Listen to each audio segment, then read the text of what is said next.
Olá, meu pai dizia que pé de manga não dá jaca.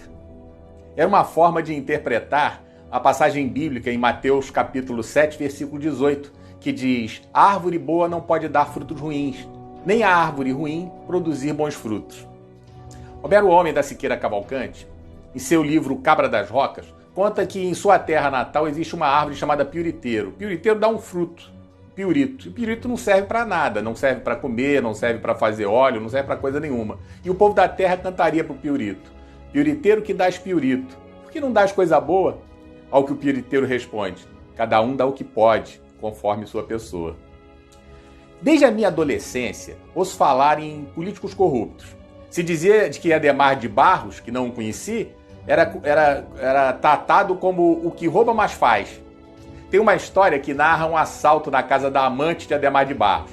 O político era famoso por sempre estar ligado a esquemas de corrupção e desvio de dinheiro em praticamente todas as áreas possíveis. Provavelmente foi inspiração para o Sérgio Cabral. Ou podemos recorrer a outra máxima antiga: a história se repete. Bem, em 1969, a amante de Barros, Ana Guimol Benchimol Cabriglione, também conhecida pelo codinome, entre os dois, de Dr. Rui, escondia um enorme segredo em uma mansão no bairro de Santa Teresa, no Rio de Janeiro. Na casa estava guardado um cofre contendo uma alta quantia de dinheiro. Por mais que fosse uma confidência entre os dois amantes, o esconderijo do dinheiro não se manteve secreto por muito tempo. Quando o sobrinho da mulher descobriu, entregou a informação para os guerrilheiros do grupo VAR Palmares, Vanguarda Armada Revolucionária Palmares, e a quadrilha roubou mais de 2 milhões de dólares. Dilma fazia parte do grupo de assaltantes. Também é da minha época o ditado popular que dizia: "Ladrão que rouba ladrão tem 100 anos de perdão." O ditado ignora que os ladrões e as ladras, perdoados, têm vocação para o roubo e continuarão seus malfeitos. Especificamente da minha época, se falava da corrupção de Paulo Maluf, a nova versão do Rouba Mais Faz. Do enriquecimento suspeito de Antônio Carlos Magalhães, havia até uma piada sobre o nome da OAS, construtora OAS. Diziam que a sigla significava Obras Arranjadas pelo Sogro. Afinal, César Mata Pires, fundador da OAS, era genro de Antônio Carlos Magalhães. A corrupção era folclórica. Porém, ficava na consciência popular que esses corruptos sempre sairiam impunes. Até que veio a delação de Roberto Jefferson e explodiu o Mensalão. Depois veio a Lava Jato. O nome da operação deve-se ao uso de um posto de combustíveis para movimentar valores de origem ilícita, investigada na primeira fase da operação, na qual prendeu o doleiro Alberto Youssef.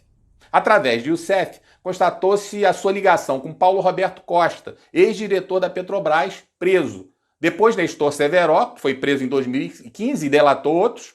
Daí a operação atingiu as grandes empreiteiras Andrade Gutierrez e Odebrecht, cujos respectivos presidentes Otávio Azevedo e Marcelo Odebrecht também foram presos.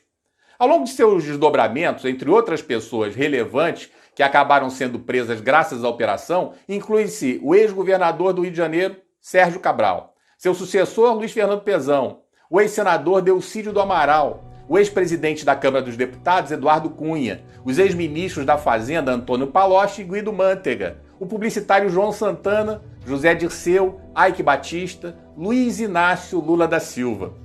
Novas investigações surgiram no exterior em dezenas de países, como Cuba, El Salvador, Equador e Panamá. Parecia que teríamos uma limpeza no cenário.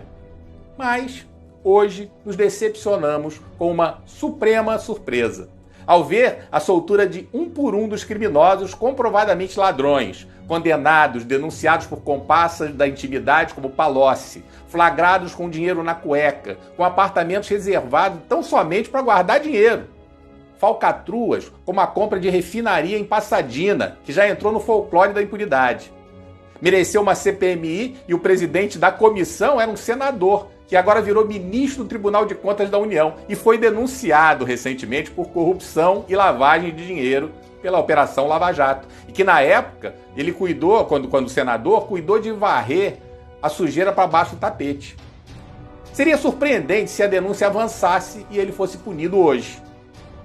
É com suprema decepção que constatamos a suprema impunidade, blindando o Botafogo, o amigo do amigo de meu pai, o Alcolumbre, o Temer, o Fernando Henrique Cardoso, o Aécio, a amante, o lindinho, o lulalau, o barata, o Zé e a família Marinho. Uma suprema tristeza se abate sobre o povo brasileiro, que acreditou que finalmente o crime não compensaria mais.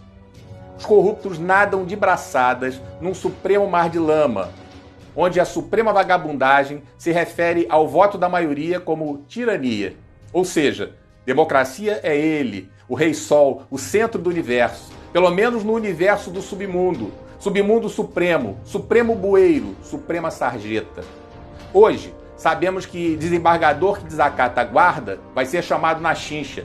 Ricaço que maltrata PM vai responder. Moleque que maltrata entregador de pizza está ferrado. Até a Globo vai ter que responder por suas falcatruas, pelo menos nas redes sociais. Fora delas, é pouco provável. Estamos carecas de saber quem pode esculachar os outros, falar mal de todo mundo, tem seus crimes deletados e não dá em nada. Pelo contrário, continua negociando suas coisas e ainda dá carteirada doidado. Um supremo tirano, uma suprema picaretagem. Não preciso conhecer os pais de certos canalhas para imaginar que ou erraram feio na educação dessa gente ou eram tão canalhas quanto. Tá aí os Maia, os Cabral, os Melo, os Magalhães, os Marinho, os Dória, os Lula, os Gomes, Santa Cruz. Como dizia meu pai, pé de manga não dá jaca.